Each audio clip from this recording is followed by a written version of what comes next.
Assalamualaikum warahmatullahi wabarakatuh. Alhamdulillahirabbil alamin.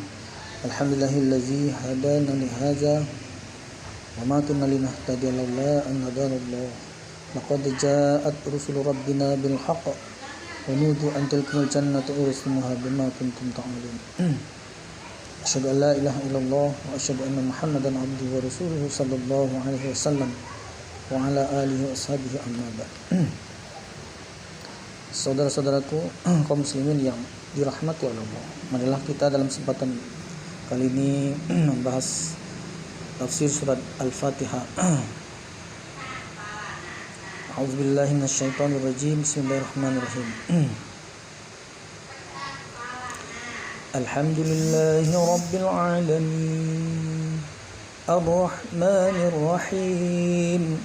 Maliki yaumiddin. Iyyaka na'budu wa iyyaka nasta'in. Ihdinas siratal mustaqim.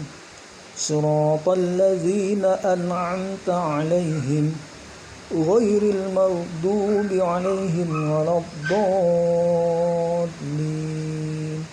Amin. Ini sudah biasa surah Al-Fatihah, setiap hari kita baca dalam sholat dan sebagainya. Nah, mari sekarang kita kaji maknanya, bagaimana maknanya. Sebelum kita membaca surat Al-Fatihah, begitupun kita membaca Al-Quran, surat-surat yang lainnya, kita diperintahkan oleh Allah untuk membaca ta'awuz. Idza quri'al Quran fasta'iz billahi minasyaitonir rajim. Ketika kalian membaca Al-Quran, hendaknya kalian berlindung kepada Allah dari godaan syaitan yang tertutup. Nah, bacaan ta'awuz ini ada 5 macam. Pertama yang sering biasa kita lafazkan, a'udzubillahi minasyaitonir rajim. Aku berlindung pada Allah dari syaitan yang diranjang, yang terkutuk. Ada yang terkutuk, ada yang diranjang. Yang pertama. Yang kedua, a'udzubillahi samiil alim minasyaitonir rajim. Aku berlindung kepada Allah, zat yang Maha mendengar lagi Maha mengetahui dari syaitan yang diranjam. Yang ketiga, a'udzubillahi minasyaitonir rajim, innahu huwas samiul alim. Aku berlindung kepada Allah dari syaitan yang diranjam, bahwasanya Allah itu Maha mendengar lagi Maha mengetahui. Yang keempat, a'udzubillahil azim minasyaitonir rajim. Aku berlindung kepada Allah yang mulia, yang agung dari syaitan yang diranjam. Yang kelima, a'udzubillahil azim as-samiil alim minasyaitonir rajim. Aku berlindung kepada Allah zat yang Maha agung, yang Maha mendengar lagi Maha mengetahui dari syaitan, maksudnya dari godaan syaitan yang dirancang. Kemudian adapun ini untuk semua surat Al-Quran, semua harus wajib membaca ta'awuz. Begitu juga ketika kita dalam sholat, lain membaca Fatihah, kita harus membaca ta'awuz terlebih dahulu, tapi disamarkan. Nah, ini khususnya imam. Kalau makmum ya semuanya disamarkan, bacaan ta'awuznya disamarkan, bacaan ini apa? Al-Fatihah dan suratnya dan Al-Fatihahnya disamarkan. Sedangkan untuk imam ya bacaan ta'awuznya disamarkan. Bagaimana dengan bacaan basmalah, bismillah? Nah, bacaan bismillahirrahmanirrahim itu tidak wajib malah dibaca. Tidak wajib dibaca. Dan boleh dibaca, boleh tidak.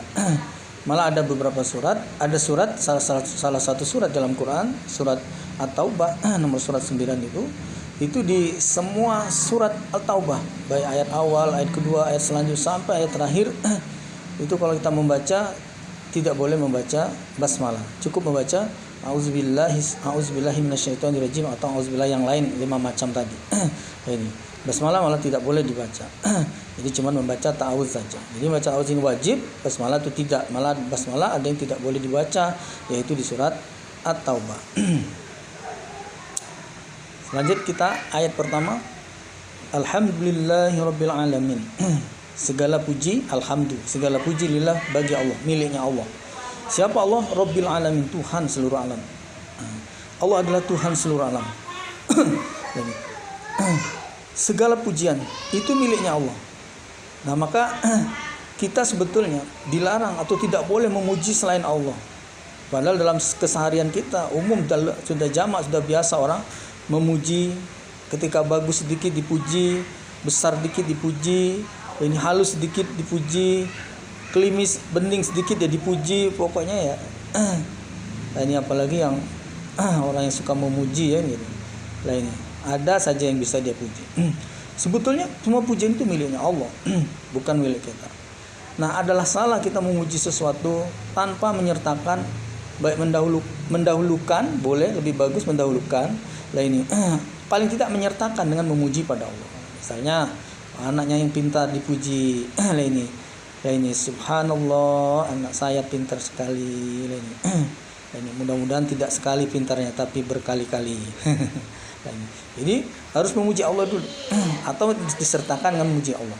Jangan tidak, ini anak saya pintar sekali nih, siapa dulu bapaknya? Ini siapa dulu?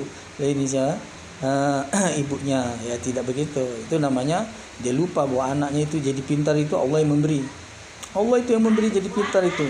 Allah nyetelnya ibarat kalau disetel itu ya setelan klik kanan ya pintar, klik kiri itu ya bodoh.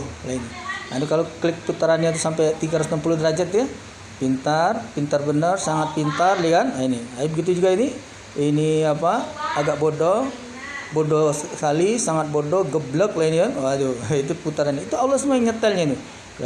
Maka semua pujian itu miliknya Allah. Begitu juga kita melihat istri kita mungkin. Lain kita contohkan istri kita saja, jangan nyontohkan istri orang. Cantik gitu kan, ya kita syukuri ini, masya Allah istri saya cantik benar lah ini. Kemudian minta pijiti kan gitu.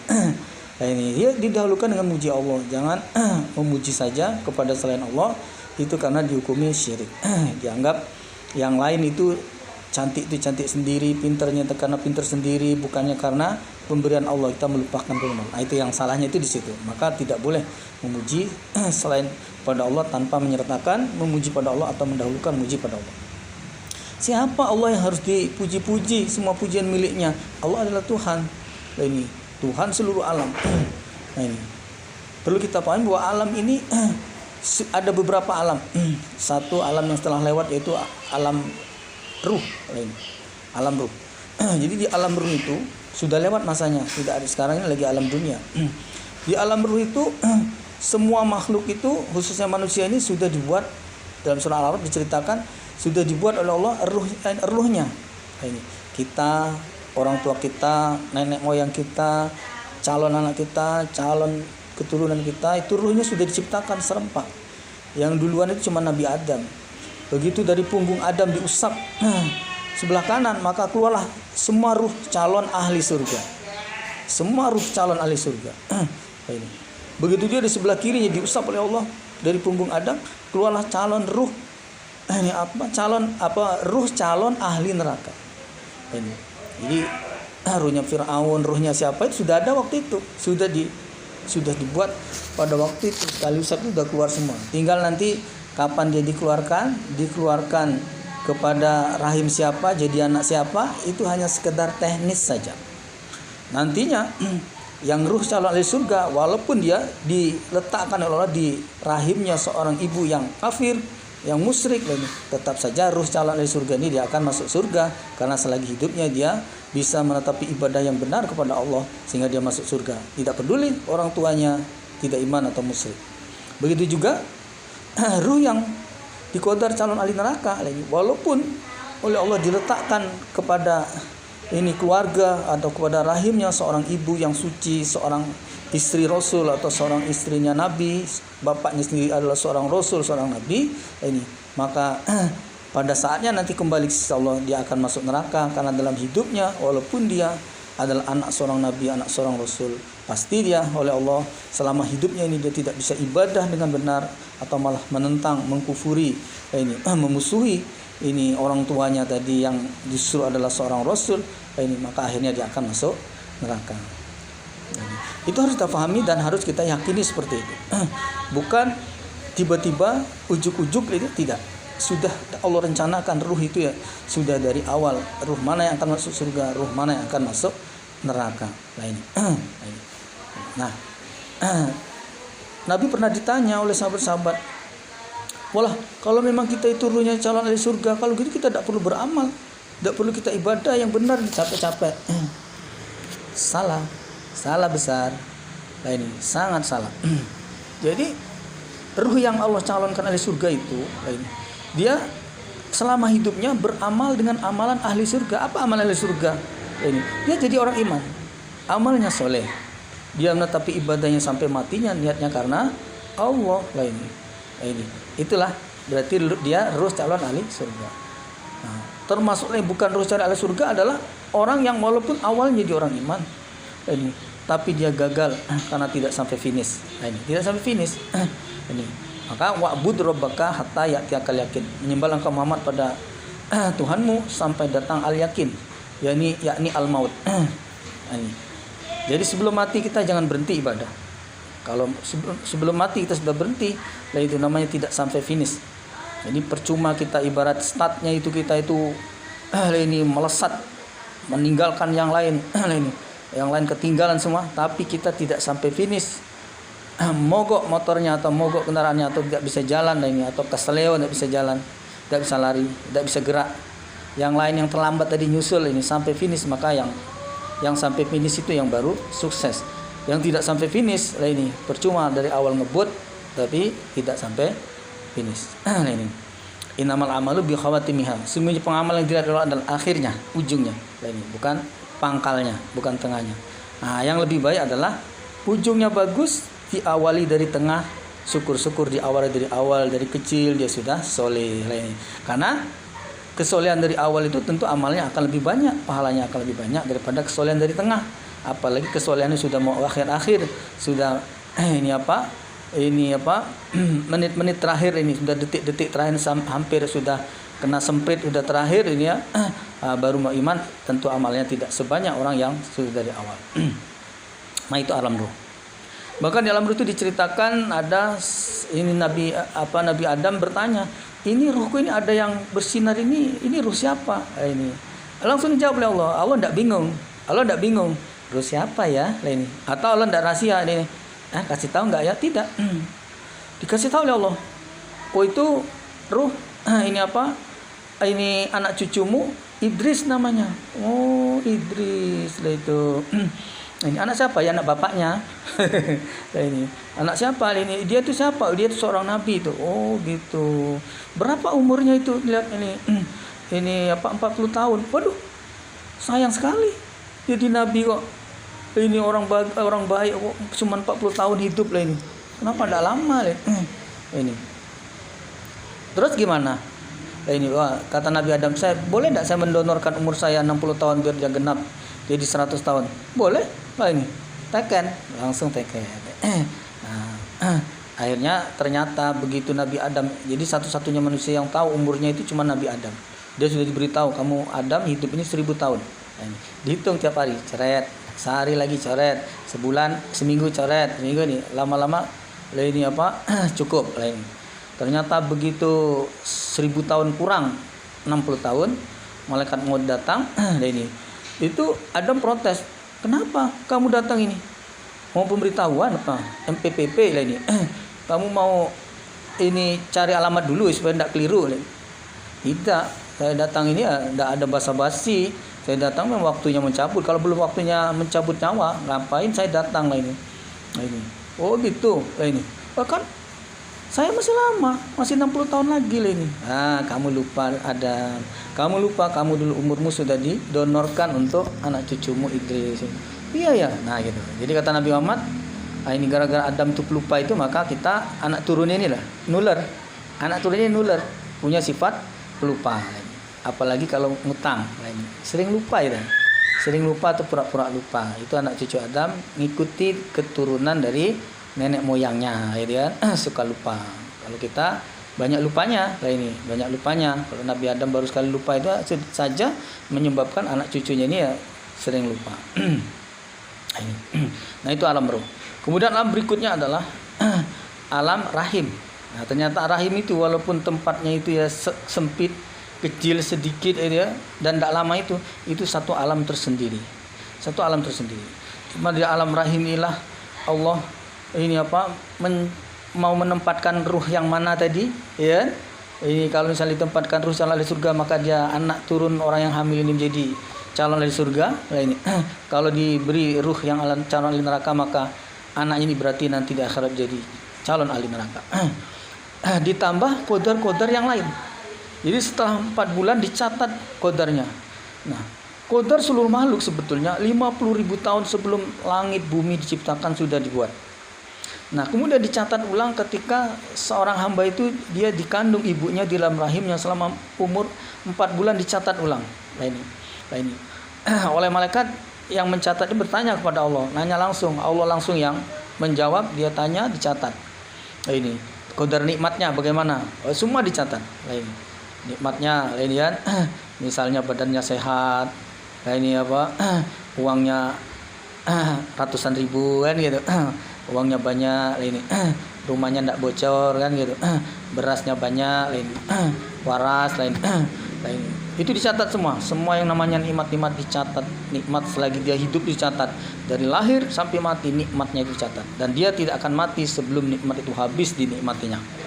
Begitu juga ini apa musibahnya, ini apa cobaannya atau musibahnya itu dicatat semua. Nah ini sandalnya putus kan gitu, ini berasnya habis kan itu, rumahnya bocor, semua cobaan itu dicatat semua, tidak ada yang tidak tercatat. Ini termasuk sakit, kapan sakit. Nah ini, maka guru kita itu sering nasihat, kalau kita itu sakit, kalau kita itu lagi tidak enak, udah susah, karena anggap saja ini adalah ngabiskan atau ngurangi jatah sakitnya. Kalau kita sakit sudah ada jatahnya, misalnya selama itu dijatah sakit misalnya 10 kali. Nah sekarang sudah sakit yang berapa misalnya. Nah itu kan ngurangi jatah nih, nanti tinggal sehatnya nanti. Sebab jatah sakitnya sudah dihabiskan kan gitu. Jadi tidak usah suudzon lah. Sakit tidak apa-apa lah, menghabiskan jatah. Sebab kalau memang kita diqadar sakit, bagaimanapun usaha kita supaya sehat, tetap saja sakit. Yang rajin olahraga sakit, yang rajin minum obat, justru yang minum obat itu orang penyakitan. Yang rajin ini apa? Ini apa, supaya tidak banyak pikiran ya, tidak mikir lah kan. Orang yang tidak mikir malah penyakitan ini dia narkoba, tidak mikir dia fly malah penyakit. Jadi bagaimanapun usaha kita menghindari penyakit, kalau mengqadarnya sakit maka itu akan sakit. Nah ini nah maka itu qadar sakitnya, termasuklah kapan dia lahir, kapan dia matinya, kapan dia nikah, kapan dia punya anak, enggak, semua itu sudah dicatat semua. Nah terakhir yang akan ditanya yang sangat penting adalah, ini orang celaka atau orang beruntung ya Allah? Begitu dijawab, ini orang beruntung. Wah, diambilkanlah stok di lemari esnya itu ya. Ini apa, ruhnya itu taruh lemari es mungkin. Diambil ruh yang calon ahli surga, dingin. Ahli surga kan adem lain. Ambilkanlah ruh dari calon ahli surga di kulkas itu, taruh. Nah, ini calon ahli surga. Tapi begitu ditanya oleh kan, ini nikmatnya begini sudah dicatat semua qadarnya ini orang celaka apa orang beruntung? Oh itu orang celaka kata Allah. Oh, mulai diambilkan ini apa, ruh calon ahli neraka lah ini di atas pemanggangan. Nah ini jadi selalu dihangatkan ini kan mungkin. Yang jelas kalau dia dijawab oleh Allah calon ahli neraka, maka diambilkanlah ruhnya calon ahli neraka. Lah ini. Nah itu di alam rahim tadi. Maka kita diajarkan oleh Nabi supaya kita ketika istri melahirkan, ketika istri hamil itu, apalagi sudah sebelumnya kalau bisa ini sudah memperbanyak doa supaya anak kita diberi anak yang soleh dan soleha. Malah sebelum nikah ini. Nah ini tak perlu takut Bapak Ibu, ini mas-mas dan mbak-mbaknya berdoa minta diberi anak yang soleh soleha. Walaupun mbak-mbak ya, walaupun mas-mas juga tidak usah takut, apalagi bapak-bapak, ibu-ibu. Alasannya nanti saya minta anak yang soleh yang soleha, saya belum punya suami, terus tahu-tahu tiba-tiba hamil gimana? Tidak begitu. Kalau Allah memberi kita anak yang soleh soleha, nanti waktu gilirannya kita sudah punya suami atau kita sudah punya keluarga, ini nanti Allah akan memberi kita anak yang soleh dan soleha. Nah itu alam rahim. Alam berikutnya adalah alam dunia sekarang. Nah, alam dunia ini banyak orang yang salah paham nih. Alam dunia ini, dia menganggap alam dunia ini ya bebas lah ini. Alam dunia ini apa? Alam kemerdekaan. Sebab begitu dari alam rahim dia meringkuk di situ, tidak bisa kemana-mana, gelap lah ini, tidak bisa melihat apa-apa di dunia ini. Dia melihat apa? Pengen dekat, pengen menjamah, pengen meraih, pengen menyentuhnya, pengen menikmatinya, pengen memakannya dan sebagainya. Apa yang dia dengar, suara apa, apa yang terangan-angan di hati dan pikirannya pengen diwujudkan. Melihat itu bagus, pengen punya. Melihat itu besar, pengen punya. Melihat itu keras, pengen punya. Melihat itu ini nikmat, enak, pengen juga menikmati. Nah ini sehingga hidup sebebas-bebasnya. Padahal dia lupa Hidup ini sebetulnya tempatnya kita tuh ibadah. Ad-dunya majra'atul lil akhirah. Dunia adalah tempat menanam, tempat ibadah, nanti akhirat tinggal memetik hasilnya. Al-yauma, saat ini di dunia ini kata Nabi, amalun wala hisabun. Saatnya kita beramal saja. Kalau untuk amalan ibadah itu ya beramal saja. Belum ada bayarannya, belum ada hasilnya. Ini wagotan ini, dan besok nanti di hari kiamat itu nanti, hari akhirat itu nanti, mulai dari alam barzah itu sudah termasuk alam akhirat itu amal apa hisabun wal amalun. Kita tinggal menerima hasilnya saja. Tidak ada lagi beramal-amal, tidak ada lagi. Amalan dari yang paling ringan sampai paling berat tidak ada lagi. Sholat tidak lagi, puasa apalagi, nak haji ngapain, nah ini kan sedekah apapun tidak ada lagi amalan. Yang ada itu tinggal menikmati hasilnya saja. Tidak ada lagi amal-amalan, itu tidak ada lagi. Yang ada tinggal menikmati hasilnya. Nah, maka kita kalau mau beramal, inilah saatnya ketika kita masih hidup di dunia ini. Bahkan ada istilah terlambat, ini apa, ada batasannya kita ibadah dunia yang masih diterima, yaitu ini apa, sebelum kiamat. Kiamat itu ada dua, kiamat kecil dan kiamat besar. Kalau kiamat besar mungkin masih lama, mungkin kita tidak akan menjumpai. Lah ini mungkin bahkan anak turun kita mungkin tidak menjumpai. Mungkin di akhir zaman sekali itu ya baru orang yang akan menjumpai. Tapi kiamat yang pasti kita jumpai setiap orang adalah kiamat kecil. Nah, kiamat kecil yaitu kematian. Maka sebelum kita mati, bahkan sebelum sekarat, ini beramallah atau menjadilah orang iman. Ini karena kalau kita tidak sampai jadi orang iman, ini tidak jadi orang Islam, ini apa, kita akan celaka. Ini. Ya ayyuhallazina amanu taqullaha haqqa tuqatih wa la tamutunna illa wa antum muslimun. Ya orang iman, takutlah kepada Allah dengan sebenar-benarnya takut, dan kalian jangan sampai mati sebelum kalian jadi orang Islam. Nah, maka kita hidup ini harus jadi muslim. Jangan sampai kita itu tidak jadi muslim. Jadi orang muslim, kita jadi muslim yang takwa, yang takut, bukan muslim yang berani, bukan muslim yang ini apa menentang, bukan. Kita takut di sini maksudnya yang takut kepada Allah, maksudnya kita itu tidak berani meninggalkan perintahnya, tidak berani melanggar larangannya, tidak berani kita ini apa berbuat aniaya dan sebagainya, apa yang dilarang oleh Allah. Ini sebab ini apa, jangan kalian mati sebelum jadi orang Islam, karena kalau sebelum jadi orang Islam mati ada ancamannya, itu akan dimasukkan ke dalam neraka. Nah, maka di dunia inilah saatnya kita itu untuk jadi orang iman, untuk jadi orang Islam, menetapi agama Islam kita menjadi muslim. Ini yang harus kita pahami sebagai catatan. Seorang disebut muslim selagi dia menjalankan syariat Islam. Selagi dia menjalankan syariat Islam, maka dia disebut muslim. Sebaliknya, apabila seorang sudah tidak menjalankan syariat Islam lagi, walaupun dia masih mengaku muslim, berada di lingkungan orang Islam, maka dia tidak disebut orang Islam. Nah, karena kemusliman atau keislaman ini adalah tidak permanen.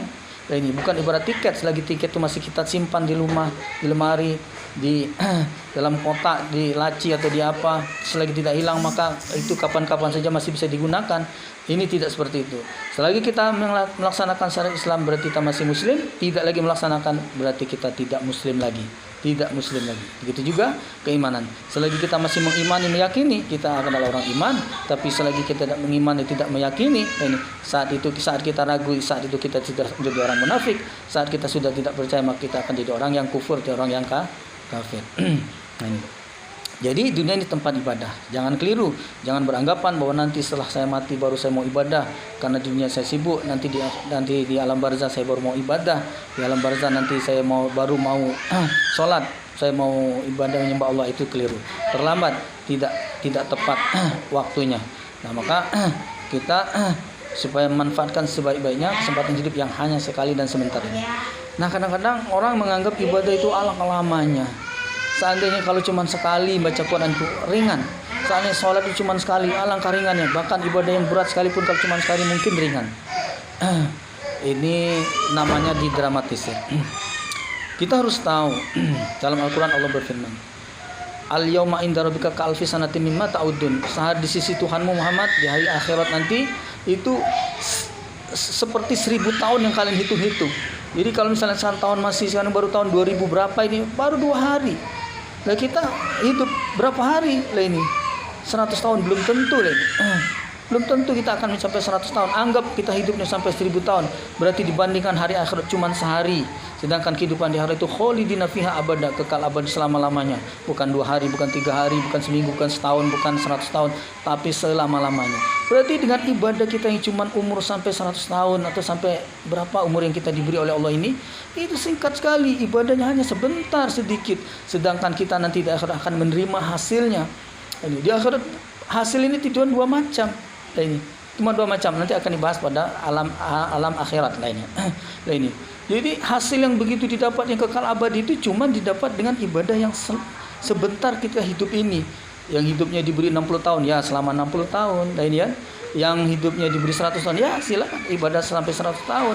Tidak usah merasa iri, alangkah enaknya kamu hidup sebentar, cuman aku pengen juga hidup yang sebentar. Nah, silakan berdoa pada Allah, pengen mati gancang lainnya. Ini. Jadi justru kita kesempatan diberi umur panjang ini kesempatan untuk ibadah sebanyak-banyaknya. Dan orang sudah meninggal kita masih hidup, masih bisa sholat.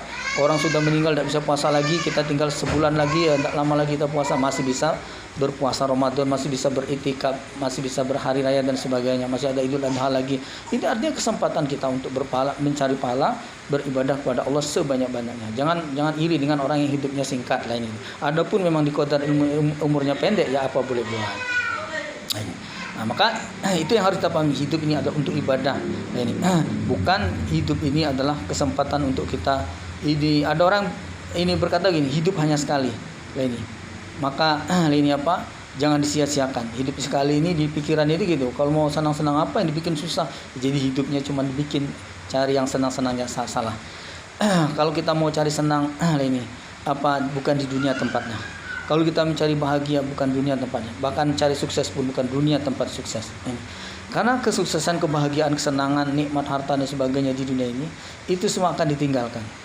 Apa yang nanti kita akan banggakan di hadapan Allah ketika kita tidak membawa apa-apa? Dengan kita dulu sudah merasa punya apa-apa, sudah punya hal yang banyak, punya harta yang banyak sebagainya. Ternyata begitu kita menghadap Allah tidak membawa apa-apa, karena harta itu tidak bisa dibawa. Dan jabatan juga tidak bisa dibawa, semua tidak bisa dibawa, hanya amalan saja yang bisa dibawa. Ini. Maka begitu menghadap Allah ternyata hilang, kita akan kecewa. Jadi kalau hidup sekali ini cuma mencari dunia, kita pasti kecewa. Lah ini karena kita tidak membawa apa-apa nanti setelah kita mati selain amalan. Nah, maka hidup sekali ini harus kita isi dengan ibadah. Ibadah inilah yang akan kita temui nanti di akhirat sana. Nah, catatan lagi bahwa ternyata ada orang yang di akhirat nanti itu beribadah juga waktu di dunianya, ternyata di akhirat itu amalan ditolak, amalan tidak diterima. Lah ini contoh dalam hadis dikatakan man amila amalan laysa alaihi amruna fahuwa radd, siapa yang beramal amal tidak sesuai perintah kami kata Nabi ditolak. Nah, maka ada hadis dikatakan seperti itu, maka pasti nanti di akhirat ada orang yang memang amalnya ditolak, amalnya tidak diterima. Maka alangkah ruginya orang itu beramal tapi ditolak. Nah, seandainya dia tidak punya amalan, amalan ditolak. Lah ini di mana tempatnya? Ya ini. Apa dia di tempat ini apa pengungsian, apa tempat karantina? Tidak. Di akhirat cuma ada 2 tempat. Nanti kita akan bahas di alam akhirat, alam akhirat. Ya ini. Maka tempatnya adalah di neraka. Ya ini. Maka walaupun bagaimana ya mau dibilang kasihan di bagaimana, maka kita kalau mau mengasihani diri kita di dunia inilah tempatnya. Kalau kita mau menyelamatkan diri kita di dunia inilah tempatnya. Kalau kita mau selamat di dunia inilah kita akan menyelamatkan diri kita. Kalau kita pengen jadi orang beruntung di dunia inilah tempatnya kita mengusahakannya. Nah, semua keinginan itu jawaban cuma satu, yaitu kita menjadi orang iman dan kita beramal soleh selama hidup kita sampai mati kita niat karena Allah. Ini alam dunia. Alam berikutnya adalah alam barzah. Alam barzah adalah alam kubur. Ada yang disebut alam kubur. Alam barzah itu bukan berarti dikubur ya. Jadi di balik tanah itu bukan. Sebab ada orang yang mati dibakar, terbakar, ada yang mati itu hanyut. Ini apa orang yang mati tenggelam, ini dimakan ikan segala macam ya hancur hilang. Ini apa dia tidak masuk alam barzah untuk orang seperti itu? Hanya orang yang dikubur saja, tidak. Jadi semua orang yang setelah mati jasadnya ini ya bisa jadi rusak, hancur, dikubur ya hancur, tidak dikubur pun hancur. Misalnya diterbangkan ya hancur, apalagi jasadnya dibakar ya hancur. Tapi ruhnya tidak. Ruhnya tidak. Ruhnya ini, ruh kita akan melanjutkan perjalanan. Tubuh kita selesai ketika kita meninggal, kita mati, tapi ruh kita akan melanjutkan perjalanan, yaitu sampai di alam barzah kita akan mengalami di alam barzah. Alam barzah itu cuma ada dua kejadian, cuma 2 golongan. Golongan pertama golongan orang yang mendapat nikmat kubur, dan golongan kedua adalah golongan orang-orang yang mendapat siksa kubur. Nah, satu golongan lagi yang istimewa yang ketiga, yaitu golongan orang yang mestinya dia berada di alam barzah tapi dia oleh Allah langsung dimasukkan ke surga. Nah, ini. Jadi yang golongan yang mendapat nikmat kubur gimana? Ya tentu orang yang iman selama hidup di dunia tadi. Tidak ada istilahnya dulu dia dunia iman dia ini dulu. Tapi begitu di alam berikutnya ini ternyata dia kalah saingan atau gimana? Oh, tidak ada istilah kalah saingan. Di dunia sudah ibadah yang benar, ya mesti di alam barzahnya mendapat nikmat kubur. Tidak ada karena di alam barzah itu terus berkelahi kalah dengan siapa terus diambil jatahnya oleh orang yang menang berkelahi. Oh, tidak ada. Nah, ini. Jadi amal solehnya waktu di dunia, ibadah keimanan di waktu hidup dunia inilah menjadikan dia aman selamat di alam barzah. Dia mendapatkan nikmat kubur, yaitu nam solehan kal arus. Tidur yang nikmat seperti pengantin. Tidur nikmat seperti pengantin itu bukan berarti dia berhubungan badan di alam barzah, bukan. Maksudnya begini, orang pengantin apalagi tinggalnya itu di rumah mertua. Nah, ini gambarannya. Tentu dia bagaimana caranya malam pengantin jalan tapi pagi tidak kesiangan. Nah, ini perasaan itu ya baru sebentar tidur ternyata kesiangan. Nah, ini. Begitulah nanti di alam barzahnya orang yang mendapat nikmat kubur itu. Jadi dia sebetulnya sudah lama di alam barzah itu, tapi dia tidak merasa tiba-tiba kiamat. Nah, ini. Jadi kalau seandainya di alam barzah itu kita merasakan seperti normal saja, ini waduh alangkah lamanya ini, seperti orang hidup di zaman Nabi Muhammad sudah 1400-an tahun, orang yang hidup di zaman Nabi Musa sudah 5000-an tahun, orang yang hidup di zaman Musa itu sudah 5000-an tahun di alam barzah, alangkah lamanya ini. Tidak seperti itu. Jadi kalau dia orang iman, dia tidak merasa lama, dia merasa singkat, dia merasa sebentar, tiba-tiba sudah dibangkitkan, tiba-tiba sudah hari kiamat ini. Nah, yang terasa lama itu adalah orang yang mendapat azab kubur. Orang yang mendapat azab kubur, dia disiksa di alam kubur, di alam barzah dia disiksa. Nah, ini.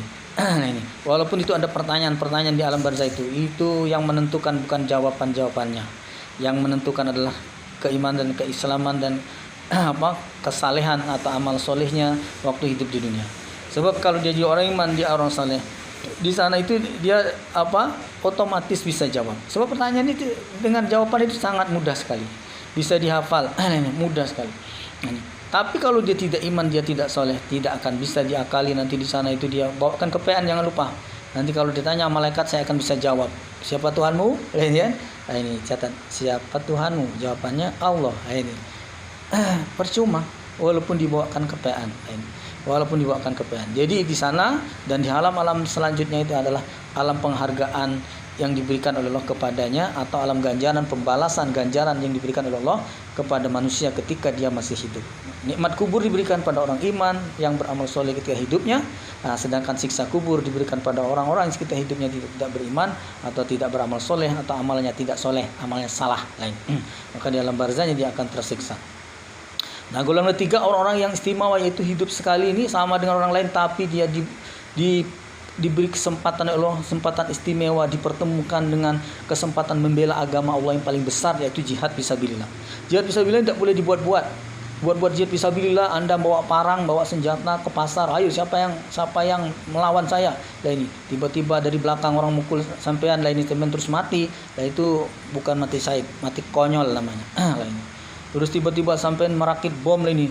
Terus ini dililitkan di badannya. Terus ini sampean ini masuk gedung lah, terus meledakkan bomnya sendiri lah ini. Lah ini orang mungkin gedungnya hancur, orang di gedung itu hancur dan sampean sendiri hancur. Itu bukan mati syahid, itu mati sangit namanya, terbakar itu, mati sangit itu. Ini mati syahid itu karena memang ada perang, karena memang diperangi lah ini. Karena ada yang memerangi, orang kafir memerangi, kita membela diri. Saat perang itu ya memang boleh kita membunuh, dan apapun apabila kita terbunuh, kita itu yang namanya mati syahid. Bukan kita tidak ada kerjaan, orang lagi tenang-tenang, orang lagi ngopi, kita bom lah ini. Orang lagi tenang-tenang lah ini mantan baru ini kita bakar rumahnya lah ini. Nah, itu namanya itu aniaya. Itu perbuatan aniaya. Salah, itu bukan jihad. Nah, ini golongan yang orang yang sempat hidup mati jihad ini, sebab orang zaman Nabi sendiri, lah ini zamannya perang, waktu itu sering mengikuti perang, ada yang sampai tidak mati syahid. Lah ini.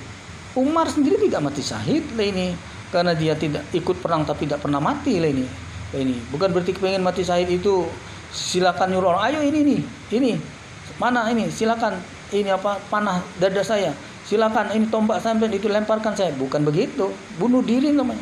Ketika perang bagaimana kita bunuh orang? Bukannya kita jangan sampai kita terbunuh. Walaupun seandainya luka itu apa boleh buat, seandainya mati itu apa boleh buat, itu namanya mati syahid. Ini. Jadi kalau memang walaupun luka parah tapi tidak mati, ya bukan mati syahid. Ini ada orang yang ketika luka parah terus merasa tidak kuat, akhirnya dihujamkan panahnya itu atau tombaknya dan sambil akhirnya dia mati. Nah, oleh Nabi justru dia dihukumi adalah orang munafik. Ini dia bukan mati syahid tapi matinya bunuh diri. Orang mati bunuh diri, perhatikan, tidak bisa masuk surga. Maka hidup separah seberat apapun jangan sampai bunuh diri, tahankan. Walaupun tidak ada beras apalagi tidak ada beras itu ya tidak selamanya. Kadang ada beras, kadang tidak ada beras. Ini gampang saja. Begitu ada beras kita makan nasi, tidak ada beras ya kita makan jagung, gitu. Tidak ada jagung ini kita makan tiwul ini. Jadi istilahnya tidak usah bunuh diri oleh karena tidak ada beras. Apalagi hanya sekedar tidak ada minyak goreng. Dia bunuh diri, seorang ibu-ibu bunuh diri karena tidak ada minyak goreng. Ngapain tidak ada minyak goreng kok bunuh diri? Ya tidak usah goreng-goreng lah ini kan, direbus saja lah ini. Dipindang-pindang ini, tidak usah pakai tumis-tumis lah ini. Nah ini, ya kan gitu. Jadi jangan bunuh diri. Bunuh diri tidak bisa masuk surga. Maka jangan bunuh diri. Sabar. Suaminya ngasih uang dikit, ya sabar, tidak usah bunuh diri. Suaminya jarang pulang, sabar, tidak usah bunuh diri. Suaminya makannya banyak, suka marah-marah, ya tidak usah bunuh diri. Tidak usah bunuh diri. Lah ini. Malah suaminya yang seperti itu ya ketika dia pulang dipijiti. Lah ini. ada yang ceramah itu bilang ini. Suaminya dipijiti itu ya sambil membaca zikir ya. Subhanallah, subhanallah sambil mijit suaminya. Subhanallah. Begitu suaminya tahu tidur, alhamdulillah, alhamdulillah, alhamdulillah, alhamdulillah, alhamdulillah. Dilihat suaminya itu tidak menapas lagi. Innalillahi wa inna ilaihi raji'un. Jadi seperti itu. Jadi intinya ya jangan bunuh diri walaupun keadaan sepayah apapun. Apalagi duit ada, ya gitu. Walaupun dikit, rumah ada, walaupun kecil, ya gitu. Penghasilan ada, walaupun kerjaan kita gajinya tidak seberapa, makan bisa sehari 3 kali, kadang jajan, masih suka ke mall, walaupun lihat-lihat saja, nah itu sudah makmur itu. Ibadah bisa, itu yang penting. Yang penting itu bukan hal dunianya, tapi kita ibadahnya lancar, itu yang lebih penting. Nah, itu di alam barzakh sudah selesai. Alam berikut ada alam kiamat.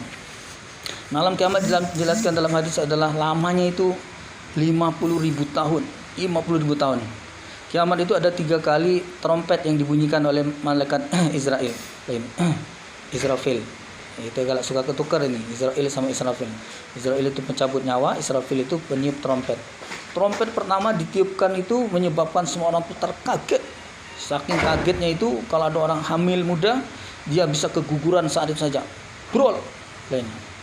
Walaupun hamil muda, hamil yang pertama, apalagi yang sudah hamil yang ke-13 lainnya. Lebih-lebih hamil yang 13 umurnya sudah 9 bulan lainnya. Itu hamil muda saja bisa ngaget keluarnya. Orang lagi ngelap mobilnya, itu biasanya orang kaya itu ya sebenarnya ngelapnya bukan karena kotor, ini karena senang dan bangganya punya kendaraan, dilap-lap ini, dilus-lusin mobilnya. Kalau dulu kendaraannya kuda dan sebagainya, kuda juga mahal ini. Itu dilap-lap ini. Lagi itu saja begitu mendengar trompet itu dia lari, ditinggalkan ya mobilnya. Ini ada orang yang lagi ngelus-ngelus ontanya lagi hamil itu dia tinggalkan. Pokoknya orang lagi keadaan apapun terkaget terus lari kemana-mana, tidak keruan karena dia kaget dengan trompet yang pertama itu. Begitu trompet yang kedua, nah ini ketika trompet kedua inilah terjadi penghancuran. Penghancuran. Banyak di Quran surat-surat pendek itu dikatakan ya banyak ceritakan ada yang gunungnya ini berterbangan, ini seperti ini kapas, ini wah gunung saja seperti kapas terbang, apalagi yang lain. Jadi bumi hancur, ini semua makhluk yang bernyawa pun mati, meninggal, ini termasuklah para malaikat kecuali malaikat-malaikat yang dikehendaki oleh Allah. Jadi semua makhluk mati. Nah, kemudian trompet yang ketiga itu dibangkitkan. Semua manusia dibangkitkan. Semua manusia dibangkitkan, termasuk hewan pun yang sudah mati dibangkitkan. Nah, manusia dibangkitkan itu diceritakan dalam hadis itu mereka seperti keadaan dia lahir, yaitu kalau laki-laki ya tidak bersunat, ini tidak berpakaian, perempuan juga tidak berpakaian, belum sunat, dan kakinya nyeker, tidak pakai sandal, tidak pakai sepatu, tidak pakai sepatu mahal atau sepatu murah atau tidak, pokoknya kakinya nyeker. Nah, yang berpakaian cuman beberapa golongan ini, termasuk orang yang mati syahid, dia akan berpakaian seperti pakaian yang dia saat luka, saat dia meninggal itu berdarah dengan darah-darahnya itu. Orang yang meninggal dalam keadaan haji dan umroh ketika dia berpakaian ihram, atau meninggal lagi berpakaian ihram. Ihram itu kadang-kadang kita bisa lagi tawaf, bisa jadi lagi tawaf, atau bisa lagi sa'i, atau bisa ketika ngambil haji ya, ketika lagi ini wukuf di Arafah misalnya, tiba-tiba meninggal. Ini meninggal ketinggalan bus, bukan meninggal, hilang nyawanya ini. Nah, maka orang yang meninggal ketika berpakaian ihram itulah dia akan berpakaian nanti ketika dibangkitkan. Nah, termasuk yang istimewa adalah orang yang hafiz Quran, orang yang hafal Quran. Nah, ini insya Allah yang hafiz 30 juz. Tidak tahu yang 29. Kalau 29 atau 30 kurang berapa surat misalnya gitu, ya tidak tahu. Pokoknya hafiz Quran. Nah, ini. Ya, mudah-mudahan kita juga hafiz Quran, syukur-syukur 30 juz, paling tidak hafiz. Kalau orang 30 juz, kita juz 30. Nah, ini juz 30. Jadilah daripada tidak ada yang dihafalkan, surat yang tidak ada yang hafal, giliran lagu semuanya hafal ini. Hafal semua. Nah, ini satu not saja ting, nah langsung tahu lagu apa itu. Ini tidak giliran Quran tidak ada yang hafal ini. Ini salat saja ndak, Fatihah aja ngepek. Alhamdulillah. Nah, ini gitu. Baca Fatihah aja salah-salah ngepek lah ini. Apalagi suratnya ndak hafal. Karena surat ndak wajib, ndak baca surat lah ini. Wah, keterlaluan ini. Makanya usahakanlah hidup kalian menghafal Quran. Yang penting sering dibaca lancar, lama-lama insya Allah bisa hafal. Harusnya kita bangga bisa hafal Quran, bukan yang lain. Hafal lagu, hafal apa itu. Ini harusnya kita bangga. Maka kalau kita betul-betul berusaha mempersungguh ini, alladzina yujahiduna fina lanahdiyannahum subulan, orang yang bersungguh di jalan agama kami akan kami tunjukkan jalannya. Orang yang pengen bisa sholat akan dia bisa sholat, orang yang pengen bisa baca Quran dia akan bisa, orang yang pengen haji, orang yang pengen umrah, orang yang pengen apa, dia mempersungguh dia akan bisa. Masalah kita ini adalah malas, kita itu lebih senang mencari dunia, mau haji umroh lah ini kan, begitu duitnya baru terkumpul berapa pengen ganti motor urung lah ini, baru duitnya kumpul berapa pengen ganti pagar rumah, baru duitnya terkumpul berapa pengen ganti hordeng lah ini kan, pengen ganti ini panci set lah ini. Waduh, jadi urung kapan kita mau berangkat haji, mau berangkat umroh lah ini. Nah, ini itu di alam kiamat, lamanya itu 50.000 tahun. Nah, ketika dibangkitkan lah ini semuanya dihisap. Ini yang lama sekali karena dihisap ini semua amalan dari hidup sampai mati lah ini. Nah, yang ternyata tidak semua orang dihisap. Di Al-Quran diceritakan ada yang tidak dihisap. Siapa yang tidak hisap? Ada orang yang tanpa hisap. Ini orang iman yang luar biasa, tanpa hisap. Lah ini, dia tanpa hisap. Salah satunya adalah orang iman yang selama hidupnya itu menjaga salat malamnya. Sering tahajud, salat malam. Mempersungguh ibadah malam hari. Tahajud itu artinya mempersungguh ibadah malam hari. Biasanya salat lain. Kalau tidak sempat salat lain, bisa tidak kita tahajud dengan yang lain? Boleh, baca Quran saja atau paling tidak doa saja. Yang sering itu ya doa. Enak ya sambil ngantuk bangun di doa saja dikit aja lah. Rabbana atina lah ini fid dunya hasanah wa fil akhirati hasanah. Doa pendek itu aja tidak selesai nih, ngantuk dia tidur lagi. Masih mending daripada yang tidak doa. Syukur-syukur ya bisa wudhu dulu ya kan gitu. Kemudian itu dia sholat dulu, kemudian baru doa. Syukur ya zikir, baca Quran dan sebagainya. Syukur diteruskan sampai sholat subuh. Ya paling tidak ya seberapa yang kita dapat, apa yang Anda kerjakan itulah yang Anda dapat. Nah, itu dihisap semua itu. Itu yang tanpa hisap. Hebat, itu luar biasa. Ada lagi yang tidak dihisap tapi bukan hebat. Celaka orang yang tidak dihisap itu siapa? Orang yang tidak iman. Orang yang tidak iman itu tidak ada yang dihisap. Karena apa yang mau dihisap? Yang dihisap itu yang ada kebaikannya. Ada kebaikan maksudnya ada nilai pahalanya. Nah, orang kalau tidak iman, bukan orang Islam, tidak ada pahalanya walaupun pernah berbuat baik, walaupun sering berbuat baik, walaupun dia punya yayasan sosial banyak. Dan yayasan sosial ngasih orang makan, yayasan sosial bikinkan bangun ibadah, yayasan sosial membantu orang fakir miskin, yayasan sosial pendidikan, yayasan sosial segala macam dia punya yayasan jalan sosial itu ya milik dia, jalan apa pokoknya ada sosial milik dia, sosial milik dia lah ini. Walaupun begitu tapi kalau dia bukan orang iman, maka dia tidak ada kebaikannya, tidak ada pahalanya. Baru jadi pahala kebaikan itu ya kalau kita jadi orang iman, kalau kewajiban ibadah kita laksanakan, maka kebaikan keduniaan, masalah dunia pun akan jadi pahala. Ini masalah dunia ini jadi pahala kalau kita jadi orang iman, amalan kita soleh, ibadah kita benar, maka masalah dunia sekecil apapun urusan dunia itu kalau kebaikan, nolong orang, ngasih orang, memberitahu jalan, ini ada kotoran diambil, ada bahaya di jalan diambil, itu sudah jadi pahala. Tapi tidak bisa kita, walaupun ada hadis yang kata membuang kotoran atau bahaya di jalan itu terus diampuni dosanya masuk surga. Jadi dia sholat tidak tiap hari cuma nyari kotoran di jalan dibuang, masukkan kantong. Jadi dia modalnya cuma sekop sama sapu lah ini. Begitu ada kotoran jalan diambil, ada bahaya di jalan ada paku diambil lah ini. Ini waktunya sholat tidak, dia istirahat ngopi lah ini, ngerokok lah ini kan, makan lah ini. Sholat tidak, salah. Baru jadi kebaikan itu kalau kita dia orang iman ya, kemudian amalnya soleh, kewajiban dari Allah dia laksanakan, maka kebaikan urusan dunia ini baru jadi nilai pahala. Jadi banyak yang salah kaprah itu, keliru itu. Jadi itu orang yang tidak iman, tidak ada pahala, maka tidak dihisab, dia langsung dilemparkan ke neraka supaya cepat dia menikmati ini mati di sana di neraka itu. Mati di neraka itu disebut mati la yamutu wa la yahya. Jadi disebut la yamutu, tidak mati mereka. Kenapa tidak disebut tidak mati? Karena mereka merasakan siksa itu walaupun kondisinya itu seperti itu. Merasakan. Jadi orang kalau masih rasa itu belum mati. Ini wala yahya, dan mereka tidak hidup.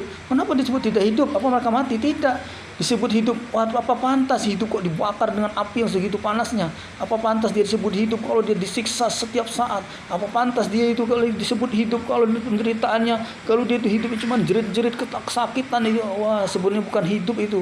Itu bukan hidup itu namanya. Tidak hidup itu namanya menderita itu. Jadi orang yang tidak disab, yang orang kafir ini tadi, karena dia tidak ada pahala, tidak ada kebaikan, dia langsung dilempar neraka. Nah, terakhir itu alam akhirat. Alam akhirat paling akhir, disebut alam yang paling akhir itu alam akhirat. Ma minkum min ahadin illa lahu manzilani. Tidak ada bagi kalian salah satu kalian kecuali sudah disiapkan dua tempat. Ini fa manzilkum fil jannah wa manzilkum fis sa'ir. Sebagian kalian masuk ke surga, sebagian lagi masuk neraka sa'ir. Ini. Nah, ini nanti tidak ada satu manusia pun kecuali dia masuk surga atau neraka.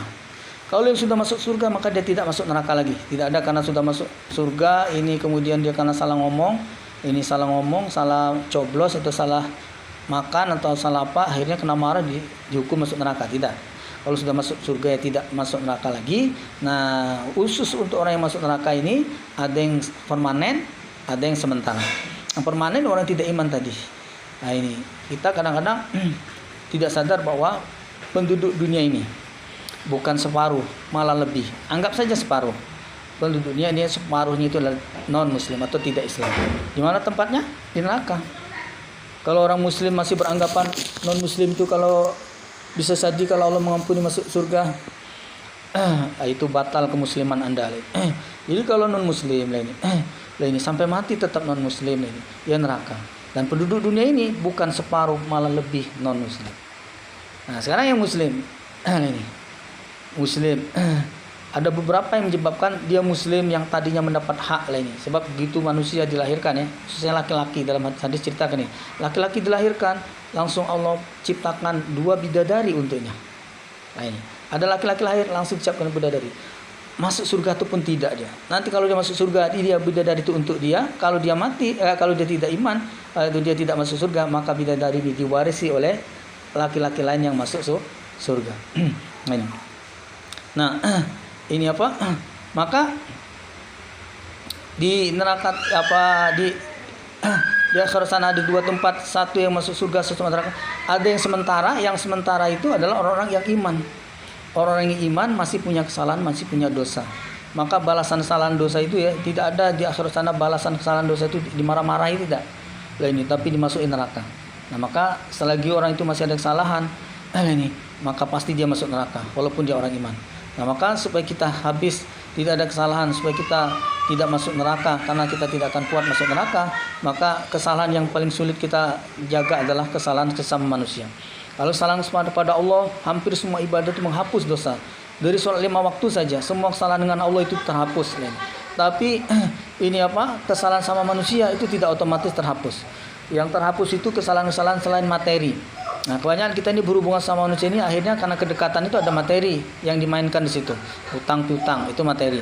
Pinjam meminjam itu materi, pinjam alat, pinjam barang, pinjam rumah, jangan aja pinjam istri, pinjam apa. Itu maka di dalam satu disebutkan hartanya orang iman itu tidak hilang, hartanya orang iman itu tidak rusak. Apa maksudnya? Tidak hilang itu maksudnya kalau kita menghilangkan hartanya orang iman, maka kita harus mengganti kehilangan itu. Mengganti, karena hartanya tidak hilang. Apa kita hilangkan lah ini? Begitu juga tidak rusak, berarti kita tidak boleh merusakkan. Kalau kita merusakkan harta orang iman, maka kita harus memperbaikinya. Kita harus memperbaikinya. Nah ini. Maka al-mukmin lainnya lil mukmin haram. Orang iman terhadap orang iman lainnya itu haram. Apa itu? Pertama, lainnya apa? Malah hartanya. Hartanya orang iman itu haram. Tidak boleh dicuri, tidak boleh diambil, tidak boleh ini ya. Bolehnya itu ya minta izin atau kita jual beli lah ini. Kita pengen mangganya, ya kita beli. Kita pengen mangganya Mbak itu, Mak. Ini bagaimana cara saya bisa memiliki mangganya Mbak? Ya beli dong lah ini. Ya sudah kita beli. Berapa satu mangga? Lah ini, enggak saya mau beli 2 mangga. Ya berapa kita beli? Boleh. Minta pun boleh. Mbak, saya minta mangganya banyak sekali ini, boleh saya minta. Ambil aja lah ini. Ya boleh diambil sah lah ini. Yang enggak boleh itu kita curi. Ada beberapa yang boleh walaupun ngambil kalau terpaksa dan sebagainya, itu nanti ada pembahasannya khusus nanti. Nah ini. Jadi ini masalah sesama manusia ini yang sering kita terjadi. Penganiayaan ucapan ini, Masya Allah. Jadi kita itu tanpa sadar hanya sekedar ngomong gitu. Tidak ada bekasnya. Tapi ternyata ini akibatnya bisa payah. Di akhirat sana nanti Nabi pernah bertanya ke sahabat tahu nggak kamu siapa orang muflis? Muflis itu siapa? Ini sahabat bertanya, karena muflis itu bahasa sehari sana mereka itu sudah sedikit banyak mengerti. Dijawab, kalau mereka tidak mengerti sama sekali, biasanya mereka menjawab Allah wa rasuluhu alam, Allah rasulnya lebih tahu, kami tidak tahu. Nah, ini dia tahu muflis itu adalah orang yang bangkrut Nabi. Nah, ini dia tidak ada kesenangan, tidak ada ini apa kenikmatan, mungkin buntu lah bahasa kita, tidak ada uang, bokek lah ini. Seperti itu lah ini. Salah. Muflis di dunia mungkin begitu. Muflis di akhirat sana itu maksudnya adalah orang-orang iman yang di akhirat itu membawa pahala banyak, karena dulu di dunianya rajin ibadah, senang ibadah, memperbanyak ibadah, pahalanya banyak. Tapi di akhirat sana habis, karena dia dulu di dunianya bukan hanya ibadah, tapi dia sering menganiaya saudara-saudaranya, sering memfitnah, sering menghibah. Nah ghibah ini tidak terasa, nih ngomong dikit ini. Kita itu kadang ngomongan kita mungkin sedikit, omongan kita sedikit. Ini yang jadi banyak itu apanya? Berantainya, ada MLM-nya nih. Jadi ghibah itu bisa MLM-nya itu yang jadi apa? Berkembang biak, jadi riba, habis terus berkembang. Kita ngomong cuma satu orang yang kita kasih tahu. Ini itu apa? Ternyata orang itu ngasih tahu temannya. 2 orang temannya. 2 orang itu ngasih tahu temannya, masing-masing 10 temannya. Yang 10 itu ngasih tahu temannya lagi, ngasih tahu tetangganya lagi. Akhirnya seluruh dunia tahu semua. Dosanya siapa? Semua terbagi. Nah kita yang awal ini menerima semua kesalahan yang dikerjakan oleh orang-orang yang melalui kesalahan, melalui kita tadi, semua itu numpuk pada kita. Orang yang kita ibadah tadi akan nagih. Ini apa bayaran di akhirat? Balasannya bukan ditampar lah ini. Oh ini dulu ngatain saya tampar nih. Bukan. Ini balasan adalah kita memberikan pahala kita setimpal. Ada ukurannya. Enggak, aku ambil semua. Enggak bisa. Ini itu ada ukurannya. Nanti diukur oleh malaikat. Sekian untuk sekali ngatain. Ini. Oh kamu ngatai ini si anu sekian, balas itu kan. Akhirnya datang lagi yang teraniaya, ada yang utang tidak bayar dengan pahala, ada yang ngatain ini dibayar dengan pahala, ada yang lagi ini dibayar dengan pahala, ada lagi ini dibayar dengan pahala. Ini akhirnya habislah pahalanya. Ternyata masih ada yang datang, kau dulu ngatain saya juga ini. Akhirnya dosa orang itu diberikan setimpal ini kepadanya. Ini ada lagi diberikan lagi, akhirnya tidak ada kebaikan, tidak lagi pahala, yang ada hanya dosa. Nauzubillah min dzalik. Nah, maka ini apa? Orang ahli neraka tadi ada yang permanen, ada yang sementara. Nah, termasuklah yang muslim tapi permanen di neraka itu adalah muslim yang munafik ini. Munafik itu bukan orang kafir. Orang kafir itu di luar Islam, tapi orang munafik inilah di dalam Islam. Siapa orang munafik dalam Islam? Lah ini kalau kita kaji Al-Qur'an banyak sekali ciri-ciri orang munafik. Maka kita jangan sampai punya 1 pun, apalagi 2, apalagi 3, apalagi 4. Cabang kemunafikan itu sampai 60. Nah, maka kita kalau sampai punya 10, Masya Allah. Apalagi punya 20 cabang kemunafikan, Masya Allah. Orang iman tapi tidak senang ibadah, orang iman tapi benci sama orang iman, lain benci ibadah, tidak senang ibadah, lain ini. Wah, Masya Allah. Ini gawat ini. Nah, banyak lagi ciri-ciri yang disebutkan dalam Al-Quran orang munafik. Maka nanti setelah semuanya masuk surga, semuanya masuk neraka, Allah berfirman, ya ahlun nar khulud la maut, ya ahlul jannah khulud la maut. Hai ahli surga, ahli neraka, kalian kekal, tidak adalah kematian, kekal abadi selama-lamanya. Yang di surga senang selama-lamanya, yang di neraka juga menderita selama-lamanya. Nah ini yang di surga ya enak. Kerjaan di surga itu kata guru kami dia nganggur ketekur selama-lamanya, lawas-lawase. Nah ini jadi raja di raja. Kalau raja biasa itu masih repot. Raja biasa repot masih banyak pikiran, banyak masalah, banyak urusan. Di sana jadi raja tapi bebas, enggak ada pikiran, enggak ada beban, enggak ada urusan mikirkan orang berontak, orang apa, urusan ngasih gaji orang bekerja, urusan misalnya damaikan istrinya yang ribut, enggak ada itu, enggak ada, tidak ada masalah, tinggal senang-senang saja ini. Jadi kerjaan di surga itu cengar, cengir, senyum, senyum ya kan, makan, minum, istirahat, jalan-jalan lah ini, tiap hari ya begitu. Masya Allah, alangkah senang, alangkah bahagia dan alangkah beruntungnya orang itu. Tapi bagaimana orang nasibnya orang masuk neraka? Masya Allah, di neraka nangis aja kerjaannya, jerit aja itu kerjaannya, tidak pernah mendapatkan kebahagiaan sama sekali. Kalau saya mengambilkan contoh misalnya ibarat seandainya ahli neraka itu kita bagikan ini apa, bangkit tikus lah ini, pasti mereka berebut bangkit tikus, padahal pasti mereka berebut. Kenapa? Di neraka itu tidak ada senikmat bangkit tikus lah ini. Yang ada makanan ada duri zakum. Nah ini duri zakum, bentuknya itu bentuk seperti kepala setan lah ini kan, berduri-duri nyangkut di leher lah ini, rasanya pahit lah ini. Masya Allah, begitu nyangkut itu mereka ingat di dunia kalau terseret itu ya minta minum, mereka minta minum, bukan besoknya langsung diberi, bukan langsung diberi, tapi 1000 tahun kemudian baru diberi minum. Dan minumannya bukan minum sesuai ekspektasi, tidak ada new tea, tidak ada green tea, tidak ada ini apa Thai tea lah ini, yang tea itu tidak ada, apalagi kopi susu lah ini apa minuman jus sama tidak ada. Di sana itu tuh air panas hamim lah ini kan, kalmul ini seperti tai minyak itu, seperti aspal itu ya panas dan kental itu, lengket lah itu, atau ya ini apa nanahwu lah ini nanahwu itu ya campuran darah dan nanah kotor itu ya, bau ini saat ini dituangkan ke dunia satu gayung saja, maka saat dunia ini bau busuk semua, tidak ada kehidupan. Masya Allah, itulah minuman mereka, itulah kehidupan mereka selama-lamanya. Belum lagi penderitaan dari sesama mereka. Mereka dilaknat Allah, mereka dilaknat malaikat, mereka dilaknati orang iman, dan sesama ahli neraka sendiri saling laknat karena mereka satu sama lain itu bukan saling dukung. Tidak ada ceritanya ahli surga, ahli neraka itu dengan temannya itu saling pijit-pijitan. Kenapa? Oh capek, saling gantian aja kita pijit-pijitan. Tidak ada. Tidak sempat saling pijit-pijitan, tidak ada saling nasihat, sabar, tidak ada. Itu coba hiburan, siapa yang nyanyi nih biar kita ini tidak terlalu sedih di neraka ini. Ada yang nyanyi dangdutan, ada yang senangnya lagu apa, tidak bisa. Mana ada bisa nyanyi di neraka itu, jerit saja.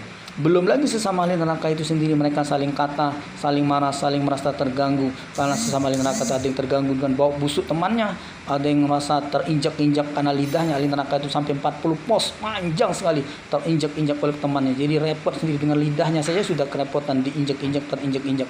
Mana ada ahli neraka mandi maka bau badannya busuk setengah mati. Masya Allah. Maka inilah berapa alam yang dijelaskan dalam Al-Quran al-alamin tadi. Alam ruh, alam rahim, ini alam dunia, alam barzah, alam kiamat, alam akhirat, 6 alam. Nah, ini surat Fatihahnya belum selesai, baru ayat pertama. Nah, ini karena waktunya tidak mencukupi, mungkin nanti suatu saat akan kita sambung lagi. Atas perhatiannya kami syukur, alhamdulillah, jazakumullahu khairah.